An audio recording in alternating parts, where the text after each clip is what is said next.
Good morning. We're going to carry on the book of Genesis again with chapters 33 and 34. So let's get started. Chapter 33.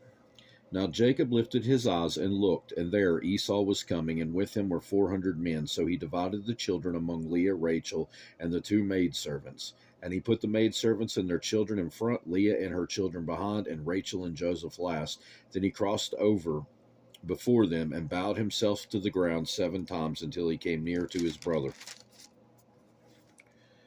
But Esau ran to meet him and embraced him, and fell on his neck and kissed him, and they wept. And he lifted his eyes and saw the women and children, and said, Who are these with you? So he said, The children whom God has graciously given your servant. Then the maidservants came near, they and their children, and bowed down.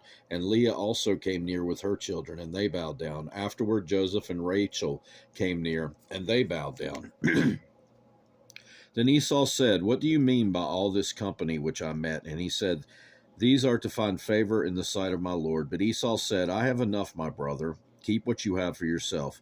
And Jacob said, No, please. If I have now found favor in your sight, then receive my present from my hand, inasmuch as I have seen your face as though I had seen the face of God, and you were pleased with me.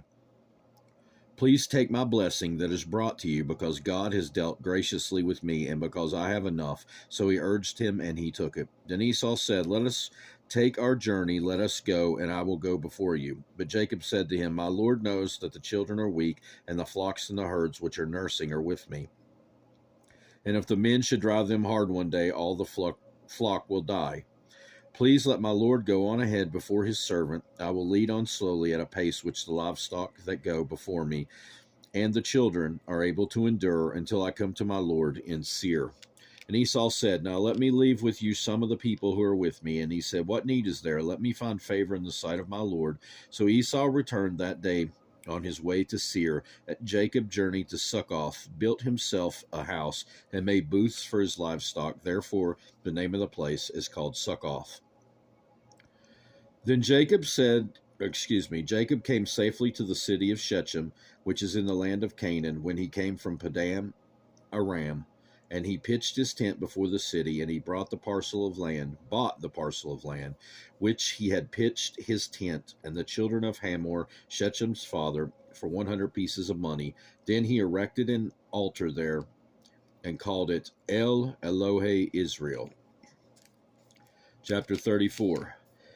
Now Dinah, the daughter of Leah, whom she had borne to Jacob, went out to see the daughters of the land. And when Shechem, the son of Hamor the Hivite, prince of the country, saw her, he took her and lay with her and violated her. His soul was strongly attracted to Dinah, the daughter of Jacob. Excuse me. His soul was strongly attracted to Dinah, the daughter of Jacob, and he loved the young woman and spoke kindly to the young woman. So Shechem spoke to his father Hamor, saying, Get me this young woman as a wife.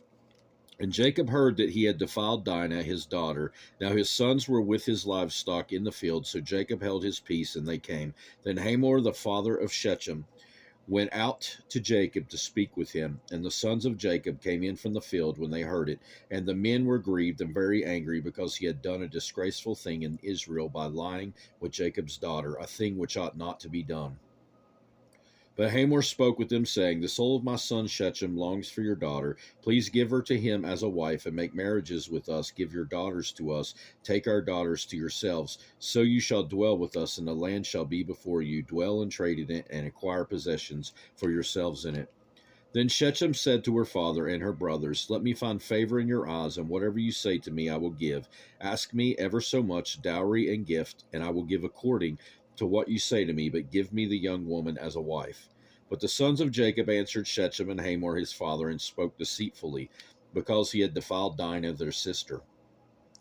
And they said to them, We cannot do this thing to give our sister to one who is uncircumcised, for that would be a reproach to us. But on this condition we will consent to you. If you will become as we are, if every male of you is circumcised, then we will give our daughters to you, and we will take your daughters to us, and we will dwell with you, and we will become one people.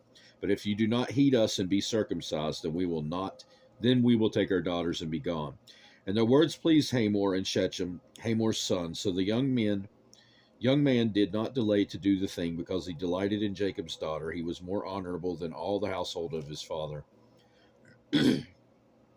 And Hamor and Shechem his son came to the gate of their city and spoke with the men of their city, saying, These men are at peace with us, therefore let them dwell in the land and trade in it, for indeed the land is large enough for them.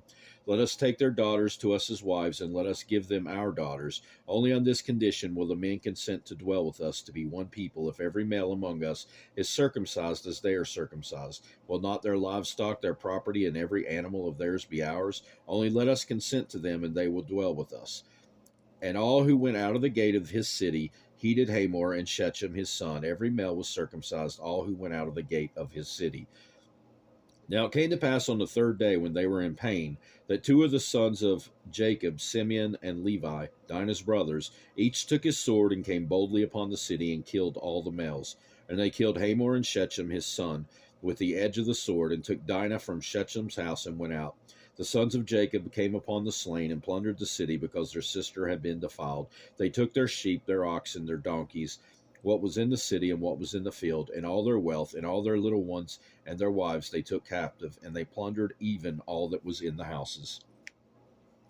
Then Jacob said to Simeon and Levi, You have troubled me by making me obnoxious among the inhabitants of the land, among the Canaanites and the Perizzites, and since I am few in number, they will gather themselves together against me and kill me. I shall be destroyed, my household and I. But they said, Should he treat our sister like a harlot?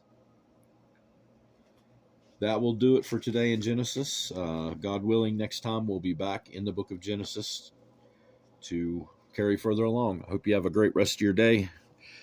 Goodbye.